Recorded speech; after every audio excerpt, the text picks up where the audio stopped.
Alors c'est vrai qu'on s'y attendait, mais, pour autant ça reste la plus forte baisse de la croissance du PIB depuis que cette mesure trimestrielle a été créée par l'INSEE. Ça nous renvoie, tenez-vous bien, à 1949.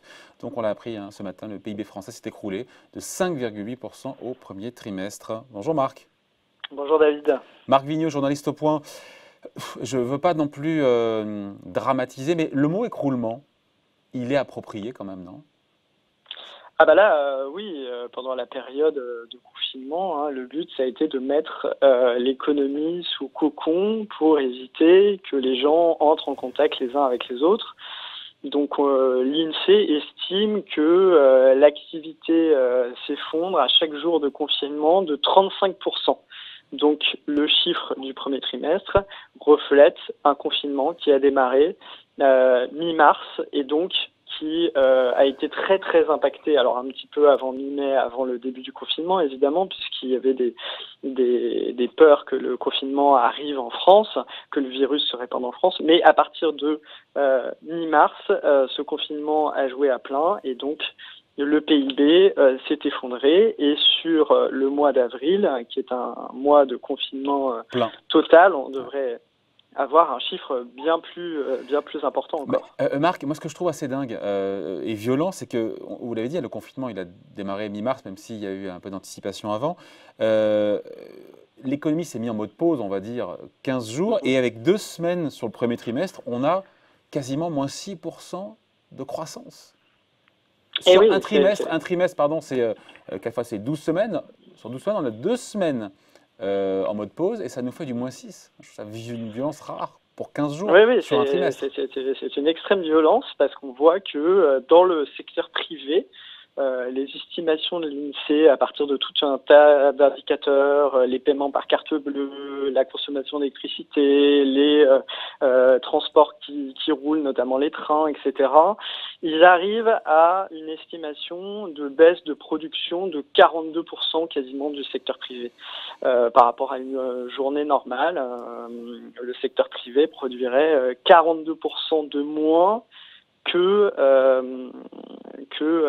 en période normale. Donc c'est 2 semaines, ça fait ce résultat-là. Et c'est énorme. C'est d'ailleurs pour ça que l'État est venu au secours des entreprises et a en fait quelque sorte nationalisé le paiement des salaires. Ouais, la moitié des salaires du privé. Parce que plus d'un salarié sur 2 maintenant voit son salaire payé par l'État. À hauteur de 84%, aux 2 tiers par l'État et 1 tiers par l'UNEDIC. Mais juste, Marc, on a la baisse, après on regarde poste par poste, le commerce extérieur, l'investissement des entreprises, la consommation des ménages. Sur les ménages, bon, la baisse des ménages et de la consommation elle est prévisible, mais on sait que c'est une première estimation, le chiffre de la croissance, le fameux moins 5,8%. On a eu aussi ce matin les chiffres de la consommation sur le mois de mars, et là on voit du moins 18, ce qui n'est pas surprenant non plus. Est-ce que dans le PIB du premier trimestre, quand il sera révisé, on prendra en compte ces moins 18% de consommation sur le mois de mars, et donc la deuxième estimation, j'espère qu'on me suit, de la croissance française au premier trimestre sera de nouveau revue à la baisse? C'est possible, Je pense que quand même la première estimation, en général, les corrections ne sont pas énormes. Alors c'est vrai qu'on est dans des fortes périodes d'incertitude, mais normalement, l'INSEE a essayé d'estimer au mieux la chute de la consommation. Il ne faut pas oublier qu'en début de confinement, par exemple, il y a eu des petits comportements qui ont fait augmenter la consommation. Les gens, par exemple, se sont rués dans les magasins alimentaires au début pour faire des réserves. Ils se sont aussi, à l'approche du confinement, ils ont acheté des biens qu'ils devaient acheter. Donc il y a peut-être eu un petit effet comme ça. La consommation des ménages se concentre essentiellement effectivement sur l'agroalimentaire. Et donc, c'est vrai que l'achat de biens durables est très très suspendu. Toute la consommation de services est suspendue. Donc, c'est un impact très très fort sur la consommation. Ouais. Un petit mot de l'investissement des entreprises. Le chiffre aussi est très violent, moins 12% sur le premier trimestre. Je me suis dit, ça paraît beaucoup ou ça veut dire que les boîtes ont commencé à couper dans leurs investissements, bien même, j'ai envie de dire, avant le confinement, dès janvier-février, il y avait déjà un mouvement qui s'était amorcé? Ah bah probablement oui, bien sûr. L'investissement est extrêmement dépendant des anticipations et de ce qu'on pense ce que les industriels ou les entreprises en général pensent de leur carnet de commandes. Et donc à partir du moment où il y a une crainte que le virus arrive en France et qu'on soit obligé de fermer comme d'autres pays, de confiner, les entreprises arrêtent d'investir, d'autant qu'il y a quand même des entreprises qui exportent. Hein. Il y a beaucoup d'entreprises exportatrices. La France est quand même un pays assez ouvert qui exporte beaucoup et qui importe beaucoup. Et donc quand les entreprises voient que dans d'autres pays, la production est à l'arrêt, les entreprises ne peuvent plus opérer, la consommation est à l'arrêt, et elles, qu'est-ce qu'elles font? Elles gèlent leurs projets d'investissement. Par anticipation. Donc effectivement, par anticipation. Donc c'est peut-être ce qui explique que le chiffre de l'investissement des entreprises soit impressionnant. Et c'est d'ailleurs l'investissement des entreprises qui sera centrale dans la période de reprise, enfin si on peut avoir une reprise, l'investissement des entreprises et l'attitude des entreprises sera centrale. Et évidemment, leur décision d'investissement dépendra aussi de l'attitude des ménages et de leur volonté de revenir consommer, de réacheter des biens durables. La grande question, c'est de savoir si, en sortie de confinement, qui sera très progressif, les ménages auront envie, par exemple, de s'acheter à nouveau des voitures. Est-ce qu'ils en auront les moyens? Est-ce qu'ils voudront puiser dans l'épargne qu'ils sont en train de constituer au niveau global, hein, puisque ils sont confinés chez eux, donc on l'a dit, ils consomment moins, donc ils mettent un peu d'argent de côté.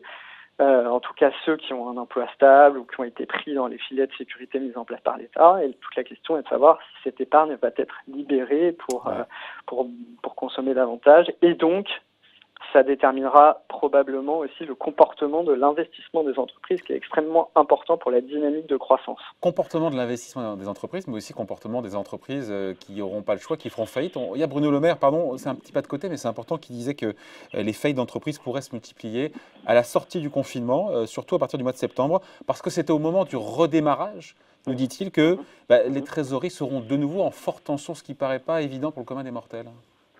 On se dit que le pire est passé avec le confinement, mais non en fait. Oui, alors en quelque sorte le pire est passé, mais ensuite il va falloir retrouver de l'activité. Parfois il va falloir engager des dépenses pour redémarrer l'activité, etc. Pour acheter des stocks, notamment. Hein. Voilà, et puis les filets de sécurité mis en place par l'État vont commencer à être retirés. Alors certes, il y a des entreprises qui auront obtenu des prêts garantis par l'État pour remplacer leur chiffre d'affaires pendant toute la période du confinement, mais d'abord ces prêts vont jusqu'à 3 mois maximum. Après, il faut pouvoir recréer rapidement du chiffre d'affaires pour éventuellement plus tard se dire je pourrais rembourser mes frais et mes prêts bancaires. Si l'activité ne redémarre pas malgré le confinement ou que l'activité ne redémarre pas assez fort, c'est là effectivement que des entreprises qui recommenceront à opérer, qui devront assumer à nouveau les salaires parce qu'on ne pourra pas, l'État ne pourra pas payer éternellement le chômage partiel et donc prendre en charge l'essentiel du salaire des gens.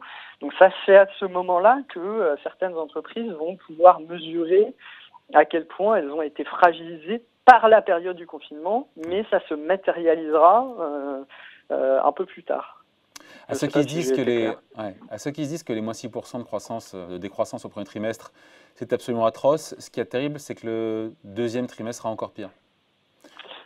Alors, ça c'est sûr, puisque le confinement est essentiellement un confinement du mois d'avril et pour une bonne part au mois de mai. Donc le premier trimestre, c'était 2 semaines de confinement. Là, c'est au minimum 1 mois et demi. Ouais. Et pour certaines régions comme l'Île-de-France, qui a beaucoup qui est une zone qui restera sûrement rouge pendant la période du déconfinement, mais ça va se prolonger beaucoup et on sait que l'Île-de-France est une grosse part du PIB français. Donc oui, le deuxième trimestre, c'est le vrai haut de la vague. Ouais. Et d'ailleurs, si on se projette un petit peu au-delà, l'INSEE, on finit là-dessus, mais l'INSEE ne fait pas de prévision sur l'ensemble de l'année 2020. Je me suis dit, mais tiens, pourquoi ? on est dans un tel niveau d'incertitude que l'INSEE s'abstient de faire toute prévision. Le gouvernement en a fait une, -8, nous dit-il, sur l'ensemble de l'année 2020. On se dit que c'est déjà un petit peu optimiste, ces -8? Oui, alors c'est très difficile, hein. Les économistes sont assez dans l'incertitude. Tout dépendra un petit peu de la capacité de rebond de l'économie française au troisième et au quatrième trimestre. Donc faire une prévision annuelle, hein, c'est extrêmement compliqué. Il y a beaucoup de scénarios qui s'opposent. Encore une fois, c'est ce que je disais sur le comportement de consommation, de reprise de consommation ou non des ménages. Est-ce qu'ils vont libérer leur épargne ou pas? Donc ça dépendra aussi des mesures prises par le gouvernement pour encourager la reprise de l'activité économique. Et on sait qu'il a des arbitrages à faire entre l'endettement, le plan de relance, que le plan de relance français ne peut pas être isolé d'un plan de relance européen parce que la capacité de la France à s'endetter est aussi en partie conditionnée au fait que c'est une stratégie commune de l'Europe et donc que les marchés acceptent de financer la dette française. Donc pour relancer, on ne peut pas être isolé. Donc il faut négocier tout ça au niveau européen. Et tous ces facteurs vont jouer énormément sur la capacité de rebond de l'économie française. Mais effectivement, on voit que l'économie française est quand même très impactée par rapport, par exemple, à l'économie allemande, où, selon les premières estimations, le confinement fait chuter le PIB allemand d'environ 16%, alors que pour le PIB français, ça serait 35%. Alors, ça tient à la politique sanitaire menée par l'Allemagne, qui a, dans certains Länder, un confinement moins important, qui arrive à mobiliser plus de tests, dont les hôpitaux sont moins submergés. Et donc, l'arrêt de la production a sans doute été moins fort qu'en France. En France, il a fallu confiner vraiment de façon stricte et donc ça a évidemment pesé sur l'activité et ça pourrait aussi peser sur la reprise. Et c'est pour ça que Bruno Le Maire insiste beaucoup sur la nécessité de maintenant rouvrir l'économie, de faire repartir l'économie, parce que tout le temps où l'économie française ne reprend pas, c'est autant de temps perdu sur des concurrents qui, eux, qui peuvent rouvrir, certains d'entre eux, et donc qui pourraient gagner des parts de marché à l'exportation et donc affaiblir durablement la position française. Bon, très bien. Marc, il nous reste 10 secondes. Vous avez 10 secondes. On va voir la couverture de cette semaine du Point qui vient de sortir. À quoi joue la Chine? On a fait des sujets là-dessus, évidemment. Dites-nous en quelques mots. Donnez-nous envie. C'est une enquête sur la Chine, sur les données qu'ils ont cachées, la stratégie de confinement qu'ils ont adoptée. Donc on y apprend pas mal de choses, notamment sur le fameux laboratoire de Wuhan. Voilà, c'est une enquête de notre correspondant en Asie. À retrouver cette semaine donc dans le magazine Le Point. Merci beaucoup Marc, bonne journée. Merci David, au revoir.